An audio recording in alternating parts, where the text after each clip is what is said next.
Monami ma'am যে হচ্ছে এইসব নিপীড়নমূলক কাজের ক্ষেত্রে যে সম্মতি উৎপাদন করে চলছে। রাস্তাঘাটে যদি তরুণ তরুণীদেরকে দেখা যায় তাহলে তাদেরকে পুলিশিং করার এখতিয়ার সে পুলিশকে দিয়েছে। নিরাপত্তা এই ইস্যুটাকে সামনে নিয়ে এসে লাঠি হাতে এই দেশের অন্যান্য নাগরিকদের যে মর্যাদা এবং তাদের যে সাংগঠনিক অধিকার তাকে আসলে আপনি রোধ করতে পারেন। পুলিশের যে নিপীড়নমূলক চরিত্র, গণবিরোধী যে আচরণ, সেটার কিছুটা পরিবর্তন আমরা দেখতে পারবো। এবং অন্তর্বর্তীকালীন সরকারও আমাদেরকে এই ধরনের একটা আশ্বাস দিয়েছিল, তারা জনগণের লক্ষ লক্ষ কোটি কোটি টাকা অপচয় করে রীতিমতো একটা সংস্কার কমিশনও গঠন করলো, পুলিশ সংস্কার কমিশন। এবং আমরা দেখলাম যে এই কমিশন থেকে শুধুমাত্র যে পরিবর্তনটা আসলো সেটা হচ্ছে পুলিশের পোশাকের পরিবর্তনটা আসলো। তাদের যে গণবিরোধী আচরণ, তাদের যে ঔদ্ধত্যপূর্ণ অবস্থান, সেটার কোনো পরিবর্তন আমরা দেখলাম না। এবং নির্বাচিত সরকার আসার পরও আমরা দেখলাম আসলে তারা 10 দিন 15 দিনও হতে পারে নাই, তারই মধ্যে আমরা দেশব্যাপী পুলিশের এই মোরাল পুলিশিং, পুলিশের সাধারণ জনগণকে পেটানো, তাদেরকে হেনস্থা করা, সংবাদকর্মীদের উপরে হামলা, এই ধরনের নেককারজনক ঘটনা আমরা দেখতে পারলাম। যা কিন্তু আমরা স্পষ্টভাবে মনে করি যে বাংলাদেশের যে গণতান্ত্রিক যাত্রার যে আকাঙ্ক্ষা আমরা রেখেছিলাম তার জন্য একটা গুরুত্বপূর্ণ এবং খুবই ভয়াবহ একটা রেড সিগন্যাল। এবং তার পাশাপাশি যদি আমরা বলি যে আসলে পুলিশের এই ধরনের অবস্থান কেন, বা তারা কোথা থেকে এই ধরনের সাহস বা ক্ষমতাটা পেয়ে থাকে। পুলিশ একটা বাহিনী যেটা হচ্ছে সম্পূর্ণভাবে জনগণের অর্থায়নে চলে, কিন্তু সবসময় তাদের অবস্থানটা থাকে নিপীড়কের পক্ষে, শাসকের পক্ষে এবং জনগণের বিরুদ্ধে। আপনারা জানেন যে আমাদের যে নতুন শিক্ষামন্ত্রীর দায়িত্বে যে আছে এহসানুল হক মিলন, সেই কিছুদিন আগে আসলে সম্পূর্ণ আইন বহির্ভূত সংবিধানকে অসম্মান করার মতো এক ধরনের বক্তব্য সে দিয়েছে। সেখানে সে বলেছে যে রাস্তাঘাটে যদি তরুণ তরুণীদেরকে দেখা যায় তাহলে তাদেরকে পুলিশিং করার এখতিয়ার সে পুলিশকে দিয়েছে। এই ধরনের কিন্তু কোনো ধরনের সিগন্যাল সে কোনোভাবেই দিতে পারে না।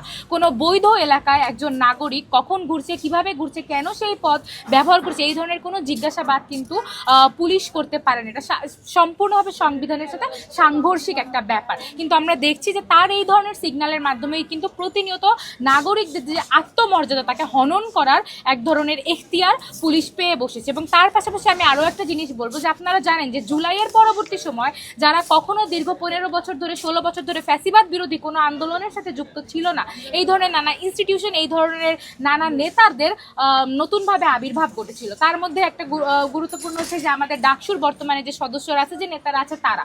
এবং অভ্যুত্থান পরবর্তী সময় এই ডাকসুর পরবর্তী সময় আমরা দেখেছি যে এই ইনস্টিটিউশনটা এবং বিশ্ববিদ্যালয়েরই অনেক শিক্ষক, বিশ্ববিদ্যালয়ের অনেক প্রশাসন কিন্তু মানুষের মনস্তাতে এই ধারণাটা বপন করেছে যে আপনি নিরাপত্তা এই ইস্যুটাকে সামনে নিয়ে এসে লাঠি হাতে এই দেশের অন্যান্য নাগরিকদের যে মর্যাদা এবং তাদের যে সাংগঠনিক অধিকার তাকে আসলে আপনি রোধ করতে পারেন। আমরা দেখেছি যে সর্বমিত্র চাকমা, যে ডাকসুর একজন সদস্য, এই দায়িত্বে থাকা অবস্থায় সে ঢাকা বিশ্ববিদ্যালয়ের হকারদের উপরে প্রহার করেছে, তার যে নাগরিক অধিকার সেটাকে লঙ্ঘন করেছে এবং এই ধরনের কর্মকাণ্ডের পক্ষে সম্মতি উৎপাদন করেছে বিশ্ববিদ্যালয়ের শিক্ষকরা। তার মধ্যে একজন হচ্ছে বিশ্ববিদ্যালয়ের যিনি অ্যাসিস্ট্যান্ট প্রক্টর, আপনারা সবাই জানেন, মোনামি ম্যাম, যে হচ্ছে এইসব নিপীড়নমূলক কাজের ক্ষেত্রে যে সম্মতি উৎপাদন করে চলছে। সুতরাং আমি মনে করি বিশ্ববিদ্যালয়, ডাকসু এবং প্রশাসন, এই ইনস্টিটিউশনগুলোই কিন্তু অভ্যুত্থানের পরবর্তী সময় এই যে মানবাধিকার লঙ্ঘনকারী কর্মকাণ্ড তার পক্ষে সম্মতি উৎপাদন করে চলছে, যা বাংলাদেশের যে